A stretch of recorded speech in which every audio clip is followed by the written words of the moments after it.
Yes, it is visible. तो आज का अपना सेशन डे 1।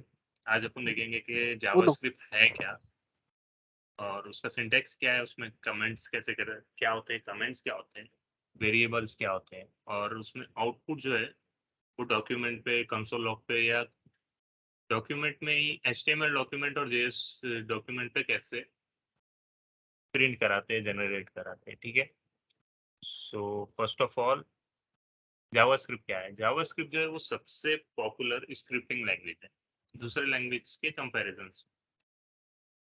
जावास्क्रिप्ट जो एक एक्मा स्क्रिप्ट बोल के एक स्टैंडर्ड है, जो कि स्क्रिप्टिंग लैंग्वेज का स्टैंडर्ड है। जैसे कि आप लोगों ने देखे होंगे कि मार्क बाय एफएसएसआई बोल के लिखा हुआ होता है ऊपर चिप्स के पैकेट पे। तो वो जो है उनका फूड का एक स्टैंडर्ड है जो उसने पास किया है। तो वैसे ही जावास्क्रिप्ट ने एक्मा जो है, जो एक स्क्रिप्टिंग लैंग्वेज का स्टैंडर्ड है, वो पास किया। एक आईएसआई मार्क वाले जो प्रोडक्ट्स होते हैं, उन्होंने आईएसआई के जो स्टैंडर्ड्स है, कोड है, स्टैंडर्ड कोड है, वो उन्होंने पास किए, तो इसलिए उनके ऊपर आईएसआई मार्क होता है। तो वैसे ही जावास्क्रिप्ट का जो है एक्मा स्क्रिप्ट से उसने वेरीफाइड हो चुकी लैंग्वेज है। तो जो जावास्क्रिप्ट डेवलप हुई थी वो 1990s में हुई थी। उसका नाम रखे थे लाइव स्क्रिप्ट। ठीक है, नेटस्कोप बोल के कंपनी थी जिसने उसको डेवलप किया था। फिर बाद में 1995 में उसको जावास्क्रिप्ट बोल के रीनेम कर दिया, बिकॉज उस टाइम पे जावा जो है वो धूम में कर रही थी, मतलब फॉर्म में थी काफी अच्छे। तो उन्होंने जावास्क्रिप्ट कर दिया, एक्मा स्टैंडर्ड से उसको सर्टिफाइड जो है वो 1999 में हुई। और क्लाइंट साइड स्क्रिप्टिंग लैंग्वेज है बोल के वेब बेस्ड एप्लीकेशन पे यूज होती है, इसलिए एक्मा स्टैंडर्ड्स ने उसको वेरीफाई किया। और वो काफ़ी सारे जो ब्राउजर्स है, क्रोम हो गया, मोजिला फायरफॉक्स, एप्पल सफारी, ये सब ब्राउजर्स में जो है वो वर्चुअली सपोर्ट करती है उसको। अपन उसी पे अलग से कोई कैसे बोलेंगे, कंसोल जो होता है, डेवलपर कंसोल होता है, वो अलग से इंस्टॉल करने की जरूरत नहीं है उसको। उन्हीं ब्राउजर्स पे अपन चेक कर सकते हैं। तो JavaScript is basically object oriented language, जो कि सिंटैक्स में जावा से सिमिलर है, लेकिन जावास्क्रिप्ट और जावा सिमिलर नहीं, बिल्कुल भी सिमिलर नहीं है। दोनों दो अलग अलग कामों के लिए यूज होते हैं। ठीक है, ओके। तो एक्मा क्या है? ECMA European computer manufacturer association है, जो कि एक्मा स्क्रिप्ट भी बोलते हैं जिसको। ES6 उसका लेटेस्ट वर्जन है, जिसके अपने एक रूल्स है, स्टैंडर्ड्स है, जिसमें जावास्क्रिप्ट पूरे अच्छे से फिट बैठती है। ठीक है, जावास्क्रिप्ट क्यों सीखे? अब जावास्क्रिप्ट जो है वो अकेले ही नहीं आती है, मतलब HTML CSS, मैं होप कर रहा हूँ कि जितने भी कॉल पे है सभी ने HTML और CSS किया हुआ है। तो HTML CSS से आपको, जैसे कि सबको पता है कि वेब पेजेस बना सकते हैं अपन। अब थोड़ी देर के लिए सपोज करो कि ये जो मेरी स्क्रीन है पावर पॉइंट की, ये एक वेब पेज है, किसी वेब डिजाइनर ने इसको डिजाइन किया है, कोई फ्रंट एंड डेवलपर ने इसको डेवलप किया है। ये एक वेब पेज है, लेकिन अब बस वेब पेज जो है वो इतना ही होगा जो आपको ये यूजर इंटरफेस पे दिख रहा है, ये वेब पेज होगा। अब बाकी जितनी भी फंक्शनैलिटीज है, जितने भी काम है, अगर वो आपको इसमें यूज करने हैं तो आपको जावास्क्रिप्ट यूज करने पड़ेंगे। मतलब जैसे ही ये मेरा कर्सर यहाँ इंसर्ट पे आया, क्या चेंजेस आए, बैकग्राउंड में डार्क हुआ, और जैसे ही मैं इस पे क्लिक करूंगा ऑप्शन सारे चेंज हुए। तो अगर ये सच में एक वेब पेज रहता, तो ये होने के लिए मेरे को एक फंक्शन बनाना पड़ता जो कि जावास्क्रिप्ट में रहता। इस वेब पेज की स्क्रिप्ट में मेरे को ये सब लिखना पड़ता कि जब मैं इंसर्ट पे क्लिक करूँ तो ये फंक्शंस आए, जब मैं ड्रॉ पे क्लिक करूँ तो ये फंक्शंस आए। इस तरह से मेरे को ये पूरा प्रोग्राम करना पड़ता अगर ये जावास्क्रिप्ट वेब पेज होता। तो बेसिकली देखा जाए तो HTML क्या है, एक स्ट्रक्चर है वेबसाइट का। जैसे कि थोड़ी देर के लिए अज्यूम करो एक फेरारी कार है, जो कि एक वेबसाइट, ठीक है। तो अगर फरारी कार को अपन एक वेबसाइट कंसीडर करेंगे, तो उसका जो स्ट्रक्चर है, म्यूट कर सकते हैं आप जो भी। हाँ, तो फरारी कार को अगर अपन थोड़ी देर के लिए एक वेबसाइट कंसीडर करें, तो उसका जो स्ट्रक्चर है, डोर हो गया, उसका उसका बोनट हो गया, उसके अंदर की सीटिंग अरेंजमेंट हो गई, उसके टायर्स हो गए, ये सब HTML है। मतलब वेबसाइट का जो एक स्ट्रक्चर होता है, एक ढांचा होता है, वो HTML होता है। CSS क्या हो गया फिर? उस कार का विंडशील्ड, उसके आईने, उसका जो कलर है, उसमें जो डेकोरेटिव चीजें लगी हुई हैं, ये सारी चीजें क्या है? CSS है। CSS क्या करती है? एक वेबसाइट को अच्छा लुक देती है। जो भी, मतलब अगर ये ही मैं ले लूँ पूरा पावर पॉइंट का पेज, तो इसमें जो बैकग्राउंड में कलर है ब्राउन कलर, ये जो स्टाइल है, ये ब्लॉक स्टाइल है, स्लाइडिंग है, ये सेक्शंस जो हो रखे हैं कि इसका सेक्शन इधर साइड है, लिस्टिंग का सेक्शन इधर साइड है, व्यू का सेक्शन इधर साइड है, तो ये जो है ये CSS के थ्रू किया हुआ है। अगर ये सिर्फ HTML रहता तो बहुत भद्दा लगता था। मतलब HTML बिल्कुल भी डिजाइन नहीं होता है उसमें, कुछ भी ऐसा मतलब देखने पे अच्छा नहीं लगता है। वो एक बस एक कंटेंट का जो है वो रहता है कि डेटा का पूरा टेबल रहता है, डेटा टेबल टाइप रहता है HTML, सिर्फ डेटा डेटा डेटा पूरे बेस में। तो बिल्कुल भी अच्छा नहीं लगता उसमें। जब तक कलर्स, ये जो कलर्स है, जो डिजाइन है, जो एनिमेशन है, ये CSS से ऐड किए जा सकते हैं, ठीक है। और JS जैसे मैंने अभी बताया, फंक्शनैलिटी जो डालनी होती है, अगर वो कार का मैं एग्जांपल लूँ, तो उसमें जो इंजन होता है, जो वो गाड़ी को आगे या पीछे जाने के लिए प्रोग्राम करता है, तो वो JS है, वो जावास्क्रिप्ट, ठीक है। अभी तक सब है मेरे साथ में या कोई चला गया side? Yes, no, anybody? Yes, sir. Yes, sir. Yeah. Okay. तो जावास्क्रिप्ट Yes, यूज sir. कहाँ कहाँ सब होती है सब है। अभी? मतलब एक्रा टेक्नोलॉजी में जो जो टेक्नोलॉजीज यूज होती है, जिस जिस चीजों पे काम होता है, वहाँ पे जावास्क्रिप्ट कहाँ कहाँ यूज में आती है, आप लोग ये यहाँ पे क्यों सीख रहे हैं? तो Salesforce, SharePoint, Microsoft Dynamics CRM, Angular, PHP और रिएक्ट जेएस, रिएक्ट नेटिव, ये सब जगह पे जावास्क्रिप्ट यूज होती है। शेयर पॉइंट, एंगुलर, इसका तो सबको पता है क्योंकि वेब पे वेब डेवलपमेंट है ये, तो ऑब्वियसली जहाँ वेब डेवलपमेंट है वहाँ फंक्शनैलिटी डालने के लिए जावास्क्रिप्ट ही यूज होगी।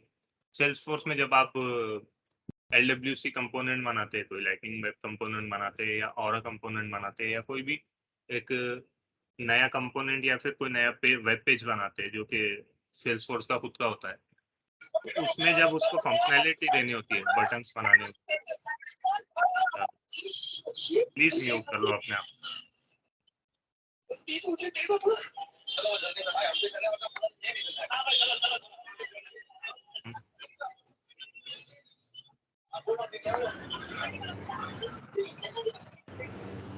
सरफराज,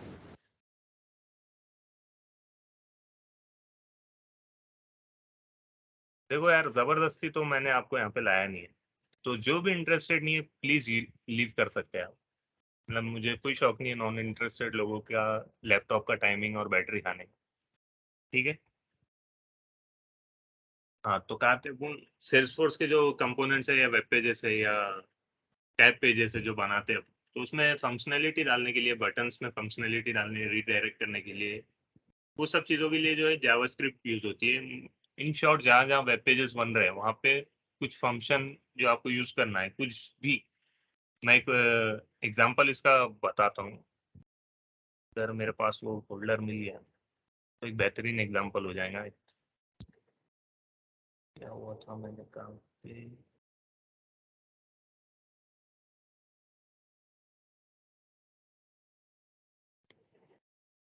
इंटीग्रेशन में करना तो चाहिए था।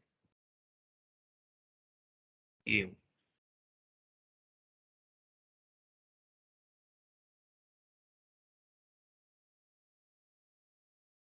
लाइक ये एक वेब पेज है, देखो।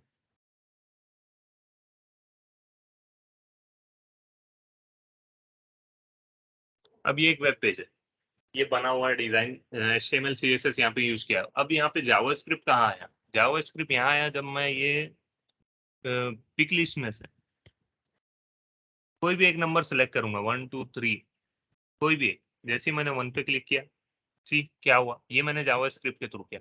एक नया HTML कंटेंट का कंपोनेंट जो है नीचे ड्रॉप डाउन हुआ। कितने हुए? एक रजिस्ट्रेशन डिटेल्स बोल के कंपोनेंट आया डेलीगेट का। अगर मैं इसको 2 पे क्लिक करूँ तो क्या होगा? 2 रजिस्ट्रेशन डिटेल्स आ जाएंगी, जिसमें मैं फील्ड्स को जो है वो फिल कर सकता हूँ, प्रोडक्ट को जो है सिलेक्ट कर सकता हूँ और नंबर ऑफ थिंग कर सकता हूँ। जैसे मैं इस बटन पे क्लिक करूंगा तो क्या होगा? जो मैंने प्रोडक्ट सिलेक्ट किए, 3 प्रोडक्ट, उनका जो है टोटल होके मेरे को यहाँ पे अमाउंट दिखाएगा USD में कितना हो रहा है। समझ रहे हो? ये जो भी फंक्शनैलिटी हो रही है, ये डिजाइन पूरा HTML और CSS से हुआ है, लेकिन ये जो बटन पे क्लिक करने पे, ये जो माउस के नेक्स्ट पे आने पे कलर चेंज हो रहा है, ये सारी चीजें जावास्क्रिप्ट के थ्रू की जा रही है, ठीक है। समझ रहे हैं जावास्क्रिप्ट क्यों यूज में आती है और कहाँ यूज में आती है? Yes. तो नीचे Yes, sir. जाके Sir, हाँ बोलिए। Yes, sir. sir, basically JavaScript front-end language है ना? जावास्क्रिप्ट, हाँ, फ्रंट एंड लैंग्वेज ही है, फंक्शनैलिटी के बैक लिए।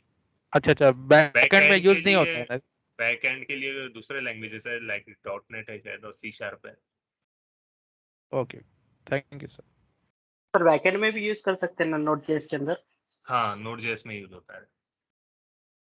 देखो देखो सेल्सफोर्स में नहीं है क्या, एपेक्स बोल के लैंग्वेज है, वो यूज होती है बैकएंड के लिए।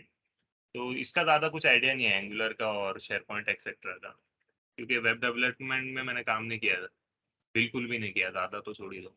पेजेस वगैरह डिजाइन किए हैं मैंने, वेब पेजेस, लेकिन उसके आगे कभी नहीं गया। एपीआई वगैरह बनाने के लिए हमारे पास दूसरे एम्प्लॉयज हैं, मैं उनसे कंसल्ट करता था, वो बैकएंड का पूरा काम करके मेरे को देते थे।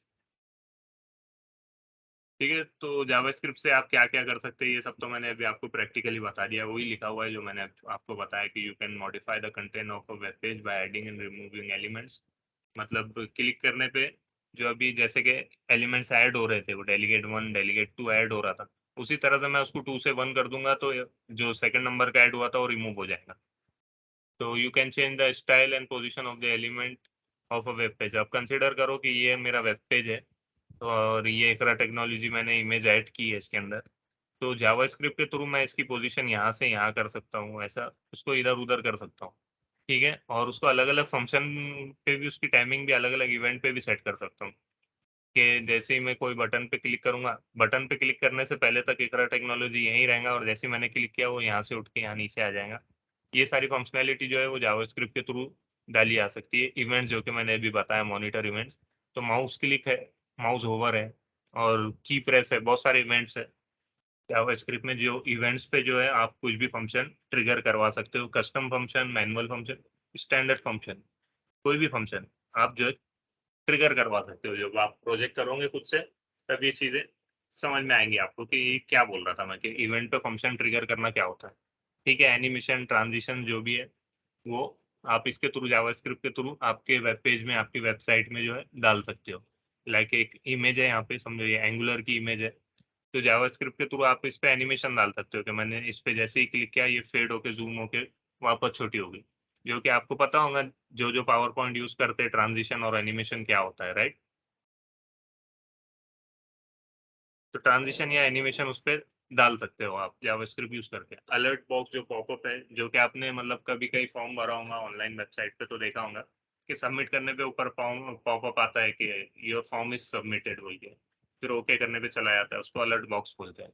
ठीक है, एरर मैसेजेस, या जैसे कि आप कहीं पे फॉर्म भर रहे हो, आपने गलत ईमेल आईडी डाल दिया, @gmail.com की जगह खाली अकबर gmail.com कर दिया, लिखना भूल गए, तो नीचे देखा होगा आपने एरर मैसेज आता है कि please fill the valid email ID है। तो वो भी जावास्क्रिप्ट के थ्रू ही जो है वहाँ पे दिखाया जाता है। ठीक है, नेक्स्ट, जावास्क्रिप्ट का कोड कहाँ रन होगा? जावास्क्रिप्ट का कोड बेसिकली हर जगह रन कर सकते हो आप, जहाँ पे जावास्क्रिप्ट का रन टाइम जो आईडी है वो होगा, जहाँ पे भी वहाँ रन। लेकिन सबसे ज्यादा ट्रेंडिंग चीज अभी क्रोम है। क्रोम में V8 बोल के जावास्क्रिप्ट का खुद का रन टाइम आईडी दिया हुआ है, और फायरफॉक्स का एक स्पाइडर मंकी बोल के रन टाइम आईडी है। तो ये बेस्ट जगह है जावास्क्रिप्ट रन करने के लिए, मतलब चेक करने के लिए, टेस्ट करने के लिए। तो ज्यादा मैनुअली चीजें, क्लिप्स वगैरह करने की जरूरत नहीं है, इसमें ही हो जाएगा काम। ECMAScript versus JavaScript. JavaScript firstly known as LiveScript, ये मैंने बताया। नेटस्कोप जो है बाद में उसने उसका जावास्क्रिप्ट नाम रख दिया, क्योंकि उस टाइम पे जावा जो है वो काफ़ी ट्रेंडिंग थी, तो ब्रांडिंग हो गई, एक तरह से मार्केटिंग हो गई उनकी। तो इसका जो जनरल पर्पस है वो इंटरनेट एक्सप्लोरर और वेब ब्राउजर के थ्रू जो क्लाइंट साइड सर्वर्स पे ये रन होती है वो है। और जावास्क्रिप्ट एक स्क्रिप्टिंग लैंग्वेजेस है, ये सब मैंने आपको बता दिया स्टार्टिंग में। यूरोपियन कंप्यूटर मैन्युफैक्चरिंग एसोसिएशन ने इसको सर्टिफाइड किया है बेस्ट स्क्रिप्टिंग लैंग्वेज बोल के। सो उसके सारे जो स्टैंडर्ड्स थे एक्मा स्क्रिप्ट के, उसने पास किए हैं। तो एक्मा स्क्रिप्ट कोई अलग से स्क्रिप्टिंग लैंग्वेज नहीं है, ये एक स्पेसिफाइड ऑर्गेनाइजेशन है, एसोसिएशन है, जो कि स्क्रिप्टिंग लैंग्वेजेस को जज करती है और उनको सर्टिफाइड करती है। ठीक है, जावा वर्सेस जावा स्क्रिप्ट। हाँ बोलिए।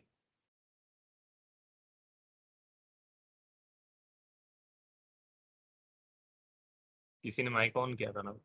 नहीं सर, कंटिन्यू सर, माइकल टिक ओके, जावास्क्रिप्ट और जावा जो है कंप्लीटली डिफरेंट लैंग्वेजेस है। जैसे कि मैंने बताया, दोनों भी ऑब्जेक्ट ओरिएंटेड लैंग्वेज है, लेकिन दोनों का यूज अलग अलग है। जावास्क्रिप्ट जो है वो एक फ्रंट एंड है, जावा जो है वो एक बैक एंड लैंग्वेज है, ठीक है।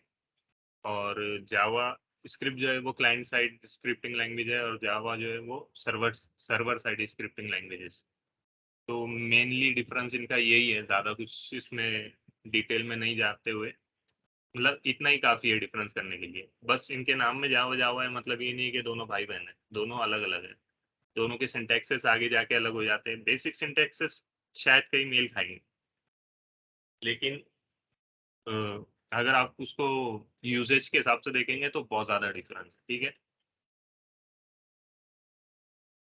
अब इन्वायरमेंट, सेटिंग अप इन्वायरमेंट, सबसे पहले आपको मतलब जावास्क्रिप्ट के जो डेमोज है, जो भी आपको इसमें प्रैक्टिसेस है, जो प्रोजेक्ट्स बनाने हैं, जो टास्क करने हैं, डेली टास्क करने हैं, तो वो कैसे करेंगे? तो उसके लिए VS कोड आपको इंस्टॉल करना पड़ेगा। मैं ये PPT सबको ग्रुप में शेयर कर दूंगा, उसमें लिंक है, यहाँ पे जाके आप VS कोड डाउनलोड करो। उसमें VS कोड के अंदर इस तरह से डाउनलोड होने के बाद वो खुलेगा।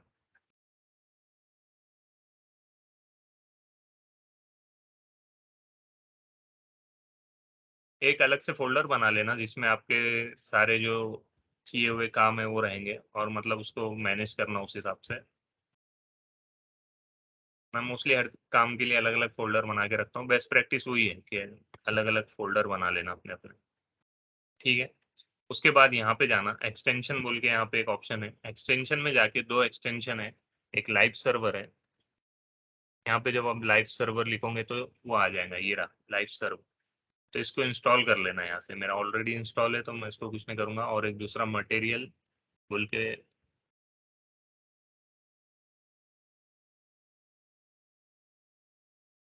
मटेरियल आइकॉन थीम बोल के एक एक्सटेंशन है, इसको भी इंस्टॉल कर लेना। ये दो सर्वर जो है जावास्क्रिप्ट लिखते टाइम बहुत काम में आते हैं, ठीक है। लाइव सर्वर से बेसिकली क्या होता है कि आप जो भी चेंजेस कर रहे हो आपके डॉक्यूमेंट में, आप लाइव ट्रैक कर सकते हो उसको, बार बार आपको जाके रन करने की जरूरत नहीं, ठीक है। नहीं तो मोस्टली क्या होता है, जब आप VS कोड में कोई फाइल बनाते हो, उसको रन करना होता है आपको, तो आपको ये फोल्डर में जाना है, फिर वो फाइल को ओपन करना है, फिर आपने चेंजेस किए, कंट्रोल एस किया, तो वापस से वो फाइल क्लिक, उसको बंद करके क्लोज करके वापस से फोल्डर में आके रन करना है। वो बहुत लंबा टाइम कंज्यूमिंग प्रोसेस है। तो ये दो जो एक्सटेंशन है काफी हेल्प में आ जाते हैं उससे, ठीक है। Next, JavaScript syntax. जावास्क्रिप्ट का सिंटैक्स क्या है? तो बेसिकली HTML टैग्स जो है वो आप सबको पता होंगे कि HTML tag, head tag, title tag, body tag, ये सब क्या है। स्टाइल टैग, स्टाइल टैग में क्या लिखते हैं अपन? CSS। CSS लिखते हैं स्टाइल टैग में। बॉडी टैग में HTML कंटेंट लिखते हैं पूरा। और स्क्रिप्ट टैग के अंदर क्या होता है? जावास्क्रिप्ट होता है अपना सारा का सारा। तो जावास्क्रिप्ट लिखने के दो तरीके हैं, या तो आप इस तरह से एक एक्सटर्नल फाइल बना लोगे जावास्क्रिप्ट की, आपका जो भी कोड है उसका वो फाइल में ही लिखोगे, और उसको बस यहाँ पे इस तरह से लिंक कर लोगे अपनी HTML फाइल से, राइट। और ये जो टाइटल है ये ऊपर, इस पे ऊपर आता है लिखा हुआ। और जितना भी जावास्क्रिप्ट होगा आपका वो स्क्रिप्ट टैग के अंदर ही लिखोगे। अब इसके दो तरीके हैं, या तो आप यहाँ पे डायरेक्टली इस तरह से लिखना स्टार्ट कर सकते हो जावास्क्रिप्ट, ये भी काम बन जाएगा, काम चल जाएगा। या फिर इस तरह से अलग से एक अगर फाइल आपने बना ली तो ये भी काम चल जाएगा, बन जाएगा, ठीक है। लेकिन मैं रिकमेंड करूंगा कि अलग फाइल बना लो। उससे क्या होता है, वो जंबल नहीं होता है, क्योंकि जब आप रियल वर्ल्ड में, मतलब रियल प्रोजेक्ट पे जब आप काम करोगे, तो ये बॉडी में इतना सारा कंटेंट होता है ना कि मतलब 600 500 लाइन का कोड होता है, जिसमें आप वेब पेजेस जो है उसको डिजाइन किए हुए होते हो। और फिर नीचे जब स्क्रिप्ट में आते हो तो फिर जावास्क्रिप्ट और 2-1000 लाइन की जावास्क्रिप्ट नीचे होती है, तो जम्बल हो जाता है वो। तो डिफरेंशिएट करके रखोगे अगर अलग अलग, तो ज़्यादा बेटर रहेगा। मतलब स्टाइल में भी लोग क्या करते हैं कि CSS फाइल अलग से बना के रखते हैं, एक ही उसमें जम्बल नहीं करते, ठीक है। मतलब HTML की फाइल ये रहती है JSSession.html, JSSession.js, JSSession.css, ये ऐसे 3 अलग अलग फाइल बनाते हैं एक वेब पेज के वास्ते, ठीक है। टेक्स्ट के वास्ते मैं आपको फिर भी बता लूंगा, तो सबको पता होगा। यहाँ पे एक्सक्लेमेटरी मार्क डाल के आप एंटर मारोगे तो ये है उसका सिंटेक्स। किसका? आपके डॉक्यूमेंट का सिंटेक्स, HTML फाइल का सिंटेक्स। और जावास्क्रिप्ट का क्या है? ये यहाँ पे एक स्क्रिप्ट टैग होता है, ये स्क्रिप्ट टैग ओपन क्लोज, बस ये जावास्क्रिप्ट है। बॉडी टैग के अंदर स्क्रिप्ट टैग, ये जावास्क्रिप्ट का सिंटेक्स। इसके अंदर आप डायरेक्टली जावास्क्रिप्ट लिखना स्टार्ट कर सकते हो, राइट?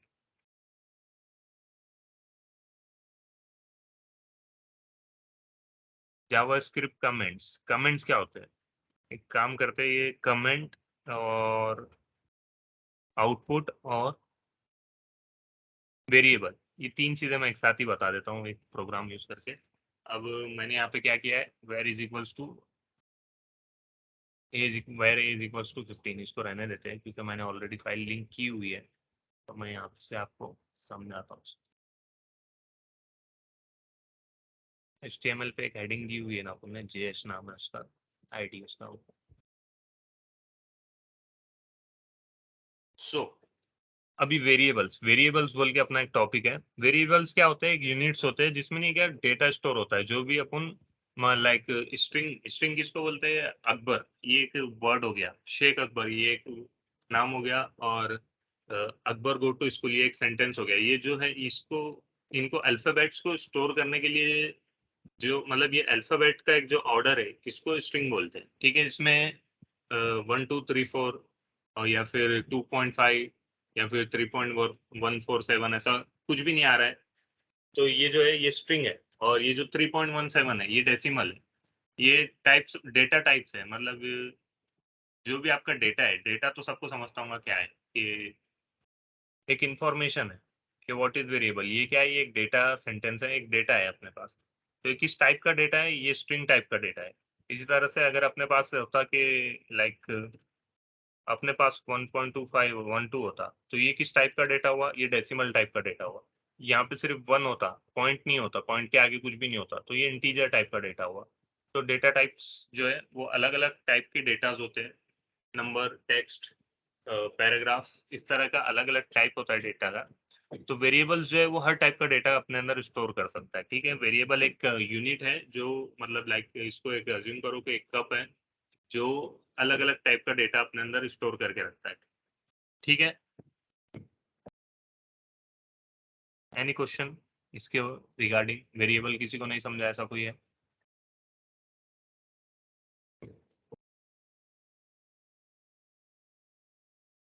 ठीक है, तो तीन टाइप के अपने पास जावास्क्रिप्ट में वेरिएबल के डिक्लेरेशन है। एक है वेर, जो कि खुद वेरिएबल है, var a is equals to 15। Var एक है let b is equals to 10। अब ऐसा नहीं है कि खाली यही दे सकते हैं अपन, कोई भी टाइप का डेटा हो सकता है। Constant c is equals to एक अकबर। ठीक है, ये स्ट्रिंग डेटा मतलब वेरिएबल्स है, उसमें अलग अलग टाइप का डेटा अपन स्टोर करा सकते हैं। अब ये तीनों में डिफरेंस क्या है? ये तीनों भी वेरिएबल्स है, तीनों में डेटा स्टोर हो रहा है, या ऐसा बोलेंगे अपन अगर तीनों में सेम भी डेटा यूज स्टोर करें, इनका काम बस डेटा स्टोर करना है, बाकी दूसरा कुछ भी नहीं सोचता। लाइक तीनों में मैंने 15 स्टोर करा दिया। सी, किसी ने कोई ऑब्जेक्शन नहीं उठाया कि 15 तीन जगह स्टोर हुआ है। ठीक है,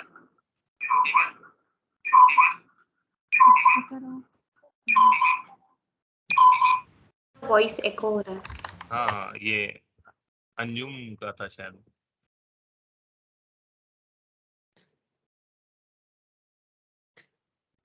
ये अचानक से बैठे बैठे क्या हो जाता है स्टूडेंट्स से? देखते हैं। अभी तीनों में डिफरेंस बताता हूँ। जैसे कि var a is equals to 15 मैंने डिक्लेयर किया है। अब अगर मैं यहाँ पे डिक्लेयर करोगे var a is equals to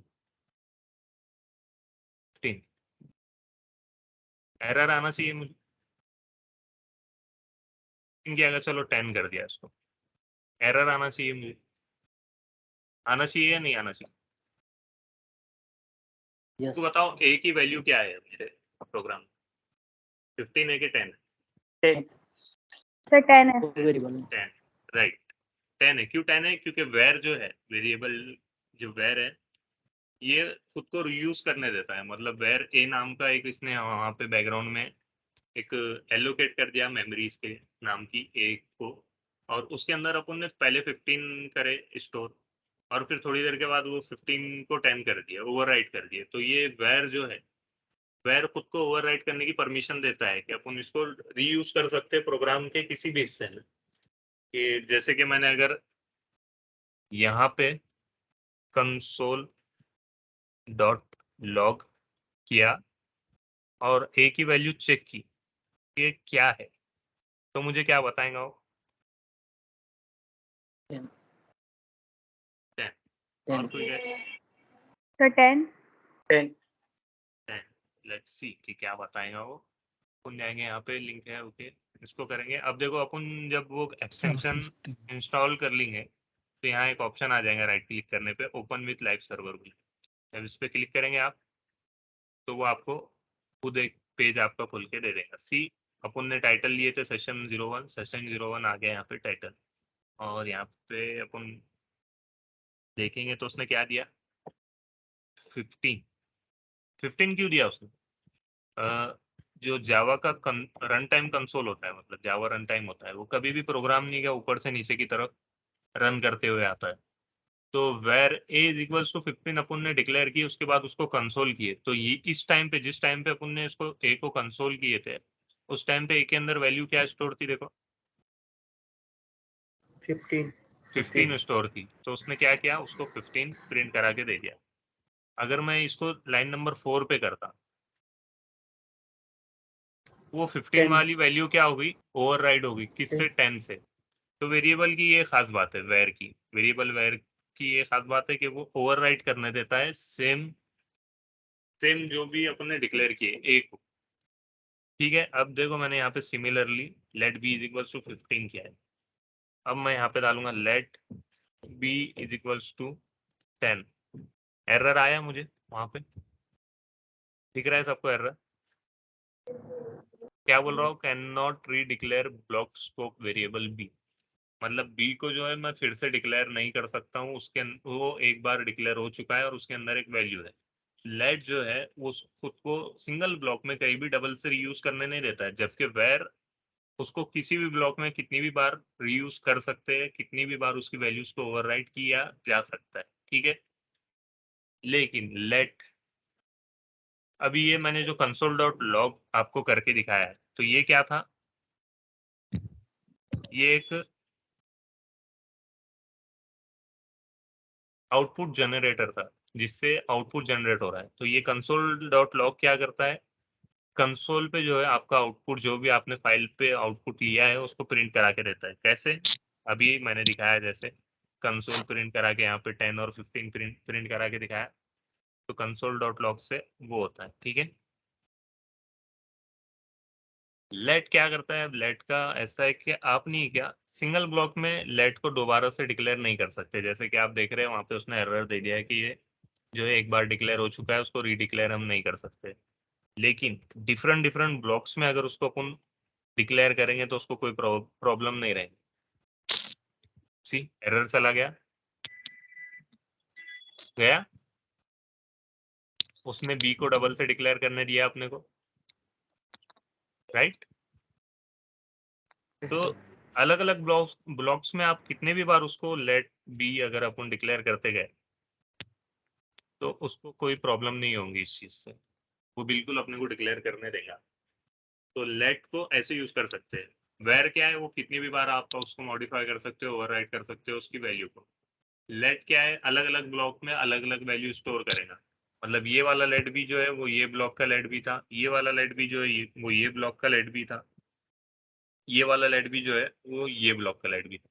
वो करते नहीं है क्या जेनजी वाले के न्यू ईयर न्यू मी, उस तरह से न्यू ब्लॉक न्यू मी है लेट भी। ठीक है, सर फिर फाइनल वैल्यू क्या आएंगी उसके अंदर, क्या बोले? 10 या 15? फाइनल फाइनल वैल्यू वैल्यू ऐसे सर। ऐसे रहेंगी उसकी कि मतलब अगर आपने ये ब्लॉक में इसको कंसोल किया, बाहर के ब्लॉक, ओके तो ये 15 बताएगा। अगर इस ब्लॉक में आपने कंसोल किया तो 10 बताएगा, इस ब्लॉक में आपने कंसोल किया तो 18 बताएगा। ब्लॉक के ऊपर डिपेंड ओके करता है कि आप उसको क्या वैल्यू यूज करना चाह रहे हो उसकी, ठीक है। Yes. अब कॉन्स्ट का ऐसा है कि कांस्टेंट है, वो ब्लॉक के अंदर ब्लॉक के बाहर वो बिल्कुल भी बर्दाश्त नहीं करेगा कि सी की वैल्यू कहीं भी चेंज हो रही। उसको ब्लॉक के अंदर आप चेंज करके देखो या ब्लॉक के बाहर, वो बोलेगा कि सी एक बार डिक्लेयर हो चुका है, उसके अंदर वैल्यू 15 है, अब मैं इसको डिक्लेयर करने नहीं दे सकता। कांस्टेंट का मतलब ही वो है, इंग्लिश वर्ड जो है कांस्टेंट, ये वो कांस्टेंट रहता है, उसको कोई नहीं ला We सकता। cannot reassign. We cannot assign the value for constant. Right. Block के अंदर ब्लॉक के बाहर उसको कहीं भी डिक्लेयर कर दो, कांस्टेंट जो है वो कांस्टेंट ही रहेगा, वो खुद को रीडिक्लेयर करने नहीं देगा। अब ये ब्लॉक में क्यों करने दे रहा है, क्योंकि ये ब्लॉक जो है मतलब एक डेमो ब्लॉक है, इसमें कुछ कंडीशन वगैरह नहीं है, मतलब कोड यहाँ तक पहुंच ही नहीं रहा है। जैसा कि आप देख रहे होंगे, गौर कर रहे होंगे, ये जो बी है इसमें मतलब थोड़ा सा लाइटर है, मतलब ब्राइटर है, और ये बी जो है वो डल है। क्यों? क्योंकि ये कोड यहाँ तक रन टाइम विंडो तक पहुंचा ही नहीं है यहाँ तक। तो मैं अभी एग्जीक्यूट करूंगा तो वो यहाँ पे आके रुक जाएगा, ये एग्जीक्यूट नहीं होगा, क्योंकि एक डेमो ब्लॉक है, ऐसा कुछ कंडीशनल ब्लॉक नहीं है, कुछ नहीं है, ठीक है। तो ये तीनों में डिफरेंस था वेरिएबल में। अब कंसोल डॉट लॉग आपने देखा कि कंसोल पे क्या करता है, वो प्रिंट करा के देता है। अब उसी तरह से अपन बाकी के भी जो आउटपुट जनरेटर्स है वो देख लेंगे, कौन से अलर्ट। अलर्ट का मैंने भी बताया कि सबमिट करते हो आप फॉर्म, तो एक अलर्ट बॉक्स आता है वहाँ पे, तो क्या देता है, जो भी आपको वहाँ पे अलर्ट प्रिंट कराना है कि दिस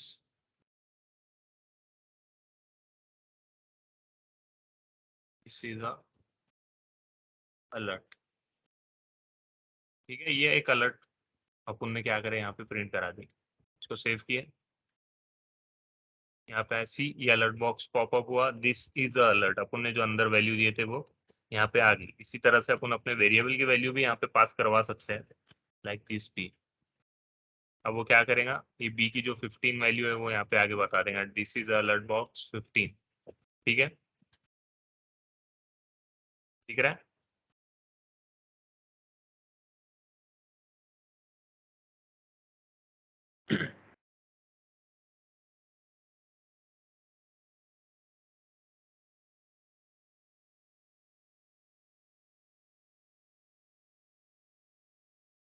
अभी नहीं आया, क्यों नहीं आया? कोई भी गेस कर सकता है कि अभी अलर्ट बॉक्स क्यों नहीं आया? कोड देखो और मुझे बताओ कि क्या गलती है, क्या चेंजेस है। Alphabet sir. राइट। तो ये मैंने इसलिए किया क्योंकि जावास्क्रिप्ट जो है वो एक केस सेंसिटिव लैंग्वेज है, मतलब इसमें अगर आप कैसे बोलेंगे, कांस्टेंट पे मैं करके दिखाता हूँ, शायद आप उससे आइडिया आ जाए। जैसा कि मैंने बताया कि कांस्टेंट वेरिएबल जो है वो खुद को रीडिक्लेयर नहीं करने देता है। Const a is equals to 10 मैंने किया, 10 के अंदर आ गया। अब मैं कर रहा हूँ कि const a is equals to 15 करने दे रहा है। वो क्यों करने दे रहा है? एरर क्यों नहीं आया?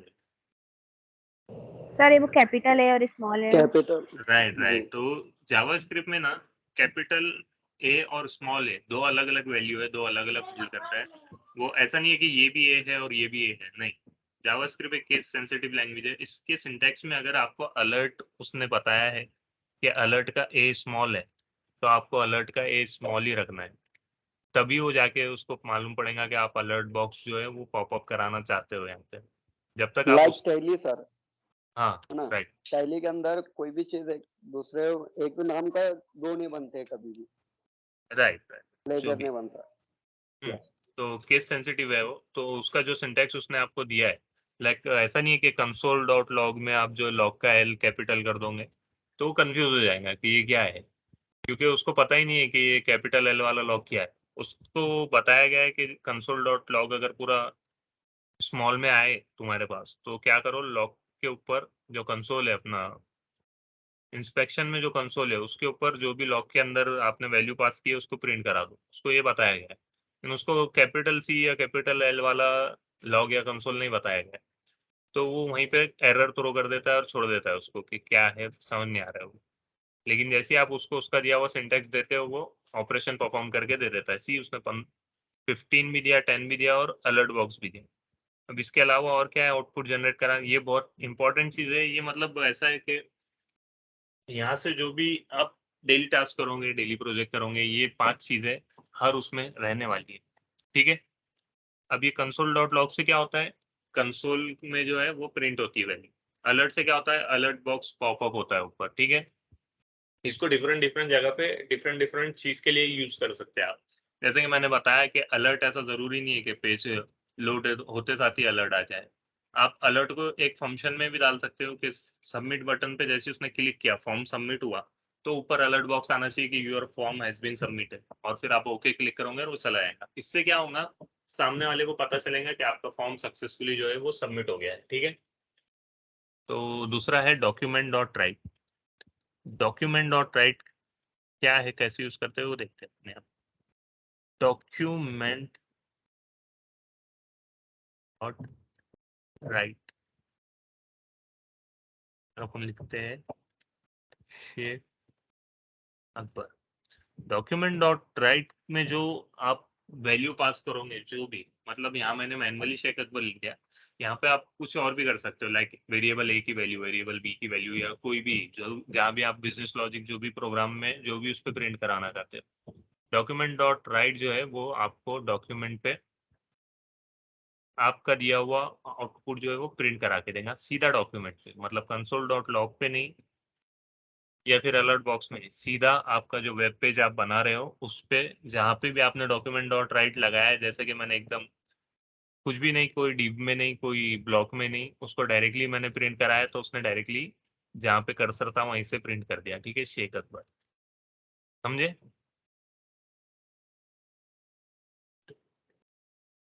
इनर एचटीएमएल प्रॉपर्टी, अब ये क्या है, ये जो है डॉम की प्रॉपर्टी है, ये आगे आप बहुत डिटेल में पढ़ने वाले हो, लेकिन फिर भी आपको यहाँ पे एक बार क्योंकि टॉपिक चल रहा है मैं यूज करके दिखा देता हूँ। उसका सिंटैक्स ये है कि जो HTML होता है, HTML में मैंने देखो यहाँ पे एक H1 प्रॉपर्टी ली हुई है, उसको आईडी दी हुई है JH।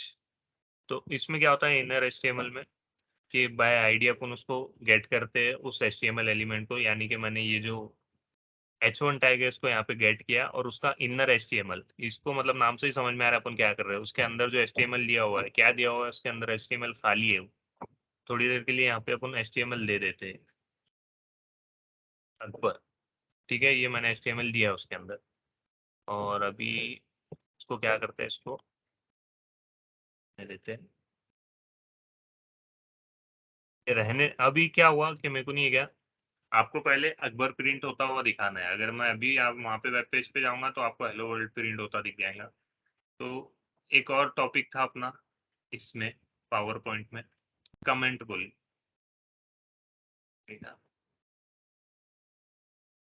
तो कमेंट क्यों यूज करते हैं कोड कोड करते टाइम डेवलपर्स, इस तरह की कोई सिचुएशन या फिर कोई भी चीज को मार्क करने के लिए। ये डबल स्लैश से एक सिंगल लाइन का कमेंट होती है, और एक और है कमेंट करने का तरीका, स्लैश स्टार से डायरेक्टली एक पूरा कोड, मतलब जहाँ पे आप स्टार स्लैश नहीं लिखते वहां तक के उसको आप जो है कमेंट आउट कर सकते हो कोड को, राइट, लाइक दिस। ठीक है, दो तरीके हैं, डबल स्लैश से एक सिंगल लाइन, स्लैश स्टार और स्टार स्लैश से एक बड़ा पैराग्राफ। कल मैंने क्या किया, एक ये वाली लाइन कमेंट कर दी, और अभी वहां जाके मैं डॉक्यूमेंट पे दिखाता हूँ आपको कि अकबर आ रहा है कि नहीं। सी H1 टैग के अंदर अकबर बोल के प्रिंट हो गया, जो कि हेडिंग हेडिंग टैग है। अब मैं क्या कर रहा हूँ, इनर HTML के थ्रू उसको गेट करके उसको चेंज कर रहा हूँ किसमें, हेलो वर्ल्ड। तो ये एक आउटपुट जेनरेटिव चीज है जिससे आप डॉक्यूमेंट पे आउटपुट डिस्प्ले करा सकते हो। सी अकबर का क्या हो गया, हेलो वर्ल्ड हो गया। ठीक है, अभी तक का सबको समझ में आ रहा है क्या हो रहा है।